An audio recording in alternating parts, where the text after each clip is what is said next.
This is A-Game. Fast acting, long lasting, with no side effects.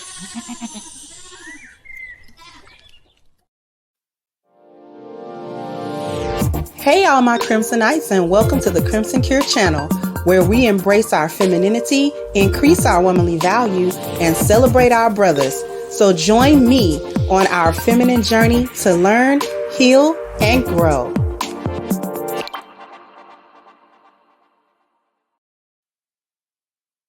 Hey there, my Crimsonites, and welcome to the Crimson Cure channel. I'm your host, femininity coach, and author of the Crimson Cure, and this is my perspective. So today I got another little educational tidbit for you because we're breaking down how white supremacy has utilized Black women to destroy their homes, their families, and all of these. Now, a lot of what's going on is voluntary today. Black women are voluntarily agreeing to do a lot of this stuff, but there were instances where it was a forced situation. Okay, we're gonna actually go into what all of this means, but I have a clip that I want to play for you. I'm going to pause it to read out what the little article clipping actually says, and then we're gonna come back and we're gonna really cook. So what I want to do is let me go ahead, let me share my screen, and here we go. A lot of y'all have sent me this video. I live in South Carolina. I'm very familiar with Greenville because I went to college there. The reasoning that this happened was because during that time period, a lot of Black men were in the military. And because of that, they were either able to collect a military pension or a military salary. That money went very far in places like Greenville, South Carolina. Because of that, Black women did not have to work. The number one industry where Black women worked during that time period were domestic house servants. Because of that, certain people could not find domestic house servants. So they got together and they made an actual ordinance that said every able-bodied Black woman had to work, or she would be subject to fines. She could even be arrested. And actually, I found the article here that talked about it as well. Now, before we get through, I'm going to read this little snippet because I know that you guys can't see that print. This is what it says. Now, mind you, this is an ordinance in Greenville, South Carolina in 1918, okay? Just 2 years before they torched Black Wall Street. This was going on the other end of the country, and in several other cities and towns, these types of ordinances were created. Let me go ahead and read it. Negro women to be put to work. City ordinance soon be passed requiring them to be regularly employed. Many complaints. Now you're going to understand who these complaints are supposedly coming from. Regardless of whether they want to or have to, able-bodied Negro women in Greenville who are not regularly employed are to be put to work, put in jail, or fined heavily. Okay?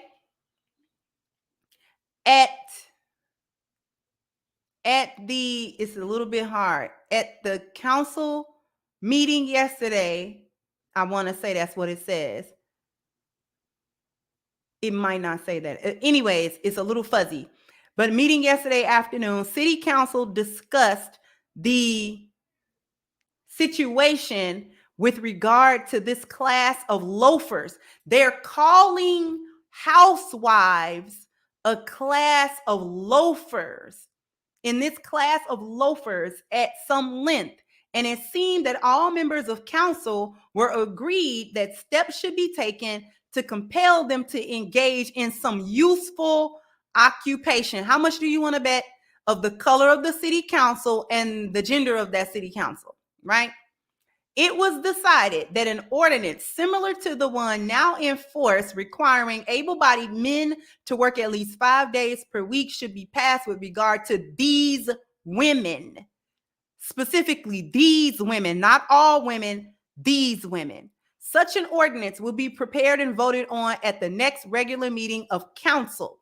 A number of complaints have come to members of council of Negro women who are not at work and who refuse employment when it is offered them, the result being that it is exceedingly difficult for families who need cooks and laundresses, i.e. slaves, to get them.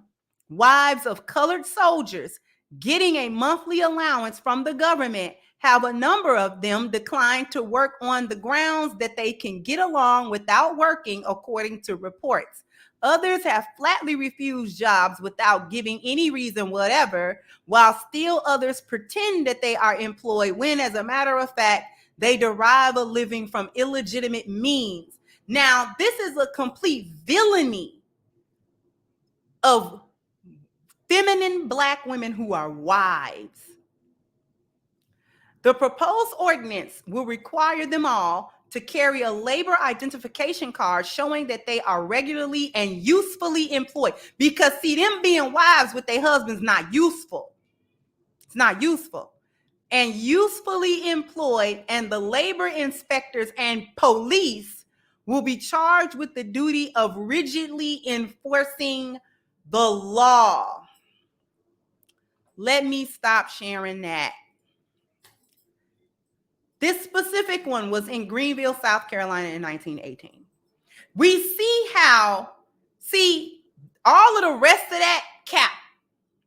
We can't find nobody to do the laundry and be our house slaves. That's cap. And the reason I'm saying it's cap is because that it was just simply used as the foundation to break up Black people's families.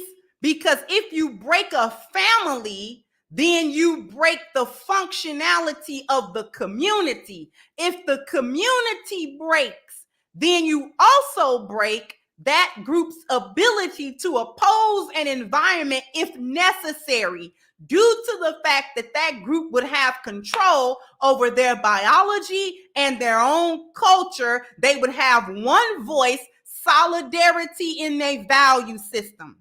This is how this country is guilty throughout history of utilizing the law, utilizing the environment, utilizing the institution, because they had penalties. The penalties were that either you worked, or you could go to jail, or you could be fined heavily, right? You had to go to work.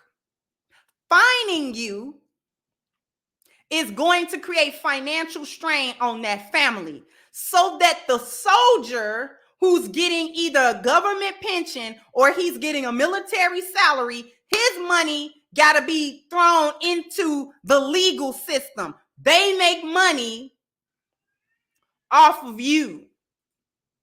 Okay? So your three choices was either to go to work, and if you refuse, you were to be fined heavily and or thrown into jail. Both of them things benefit the state and benefit the municipality that the court and the jail is in. Because that means that a man doesn't want his wife in a situation in a jail. So he gonna come out of his pocket with that money, or he's going to tell her, you gotta do it. Now, why were they saying that these are a bunch of loafers, and that the work that these women are doing, the same work they wife doing in the house, was not useful? Not useful to who? Because her work, the Black woman's work in her house, is useful to her husband, and it's useful to her children. What it's not useful for is the plantation owner. Not useful to white supremacy. Not useful. What's not useful? Not just her not working. It's not useful to us that she be in the home being a wife and helping to solidify functional nuclear families. That's what's not useful to us. It's not useful. We don't need her in her home thinking she's good enough to be a feminine, classy mother and wife that is functioning comfortably in her home with her husband and her children. Because what it does is that most likely this would have bonded the community. A bunch of housewives together, especially in a Black community under the duress we were under in 1918. We had a value system that we were sharing. The women of that community come together. Everybody know everybody else. Everybody know everybody everybody know everybody kids, the husbands, you know what I'm saying, know who wife is who and who kids belong to who, you know what I'm saying? So we have a working community. If somebody needs something, then you could help to the community help take care of them. If you happen to get a woman who was a widow, her husband didn't come back, you know what I'm saying, from the war or whatever, and she got 2-3 kids, then the community gonna come through, you know, either through the church or through whatever means. They're gonna come through because they know Miss such and such is down there with them 2-3 kids by herself. So we're gonna make sure, as the women of the community, to, you know, make sure she got something to eat, bring her some dinner, you know what I'm saying, and things of that nature. The men get together, you know, is sister so and so okay? Well, you know, she was kind of on hard time. And the men to get together and get the money to their wives, so that their wives can go and give the money to, you know, Miss Smith or Miss Johnson or Miss Jackson or whomever, to help her with her bills and help her with her living expenses. Or if she needed to go to work, watch her kids for her. You know, yeah, bring your kids on over here, Miss Johnson. I'll just watch them with my kids. That kind of thing. See, those things are communal. It builds unity. And what it does is it makes us capable and able, and puts us in a position to control our own biology and the culture of that community. So what white supremacists thought to do was use biology, culture, and environment against us. This time, the environment, this time, the law, to disrupt the family. Because if you disrupt the family, you disrupt the community. If you disrupt the community, then that group of people don't have a leg to stand on. With taking Black women out of the home had the same effect then that it does now. Several things, just to name off a couple. It disrupts the home and the family dynamics. So she's no longer available in the house for the duty that she needs to do to her home, to her husband, and to her children. She's no longer available to be the mom in the house and raise and educate her kids. She's no longer available to garden and do all of the things domestic around the house that man need done and that her family need done. He done broke his back for 14 hours or whatever the case may have been. And he coming on home, and he usually have the kids is together, the home is together, the food is ready, things of that nature. Because if she's not having to work, they're living pretty good. You understand what I'm saying?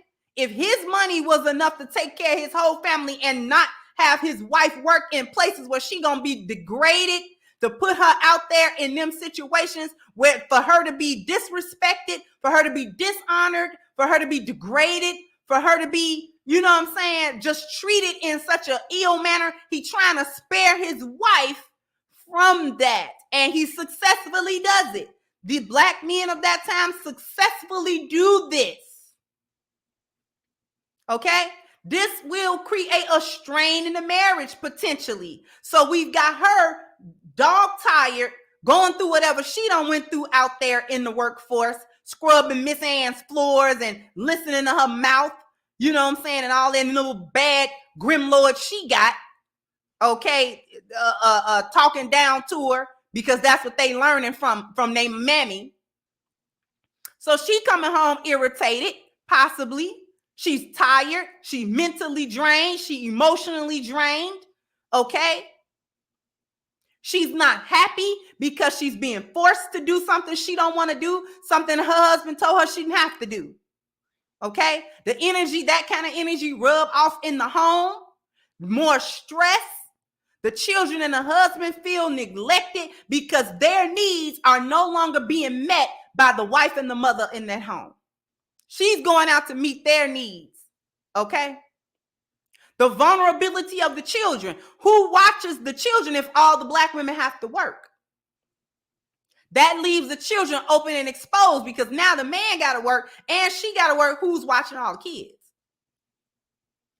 And then that gives breed to individualistic thinking. Now we got to think as individuals because we're no longer operating in tandem because we're being forced not to. Okay? All 10 of our 10 life values are affected in this case. More specifically, the first 5, which women are mainly responsible for in a marital and home setting. So if she's a wife, she's responsible for the spiritual maintenance of that family. The husband is the spiritual head, and she maintains that spiritual, structure within the home. So if the husband say, you okay, we real spiritual, we pray every day, this time, that time, we read the Bible, we read the Quran, whatever we read and whatever we doing, this is what you do with the kids, this is what she's doing. So if she's get taken out of the home, then the spirituality of that home deteriorate, health deteriorate, because now this man got to find something to eat. Her kids got to, just kind of fend for themselves a little bit, because she gonna come in, she probably gonna try to do her best to do this, but it's just not the same. Stress plays a huge part in health and the deterioration of health. The family dynamics deteriorate because the mother and the wife is no longer in the home to meet the needs of her family that she's supposed to be meeting, because you drug her out of there and forced her to meet some needs that didn't need meeting in your home. The appearance, okay? That's very different than what you would do as a housewife. You as a housewife, you have your own, what you feel is appropriate and culturally okay. Once you got to go out there, you got to do the whole, however they want you to look, however they want you to behave. And finally, your dwelling and the quality of your dwelling begin to deteriorate, because unlike what would be popular opinion, okay, eventually even though you're being forced to, you're getting 2 incomes. No, because the extra income is now being used for expenses that wasn't there when you didn't have to work. So child care, you got to pay Miss Minnie.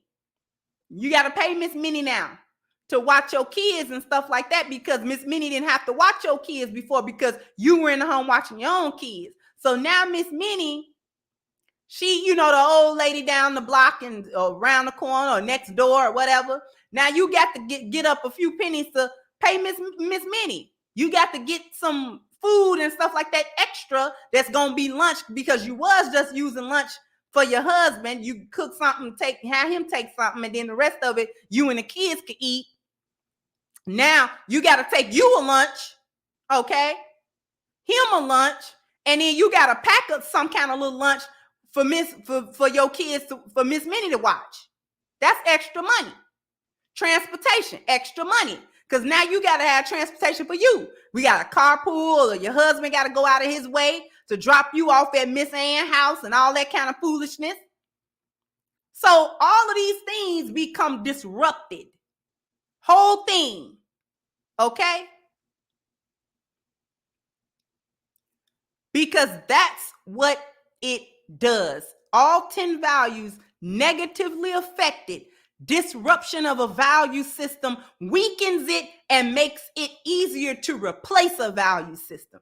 Once you start disrupting it, and they always use one of the 3 to kick it off. It's either going to be a biological, but it's usually going to be either a cultural or an environmental shift that they impose. And then Black people got to go with it, because we don't have a separate culture and we don't have a separate environment, and they have usually control over our biology in one way or the other. Okay?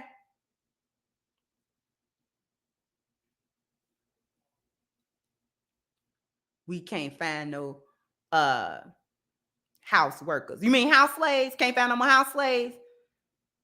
These women have to work. These animals. How dare a slave wench get to thinking that she can live a soft, feminine life like a real woman, like a white woman? Get that Negro wench back on the plantation where we can use her, where she'll be a benefit to us. and watch your family suffer and break, because that's what we really going after. See, we have to understand where the smoke screen is and where the reality of the intent is. Anyway, just wanted to bring that to you guys' attention.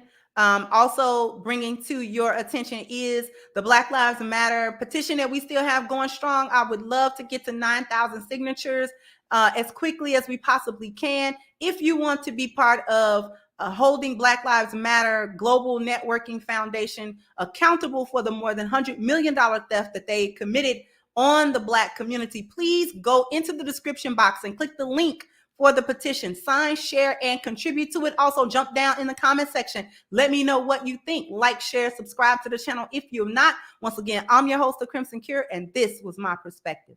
Bye-bye, Crimsonites. Hey guys, please like, share, and subscribe to the channel and hit the notification bell. And if you've got more to say on the topic, leave a comment down below. Also, don't forget to support our sponsor, who so graciously supports this channel by clicking the description box and the link for A-Game at agameherbal.com. You can go ahead and get a 10% discount off of your next purchase using the code Kendra10. This has been yet another Crimson Cure production, and I'll catch you guys on the next one.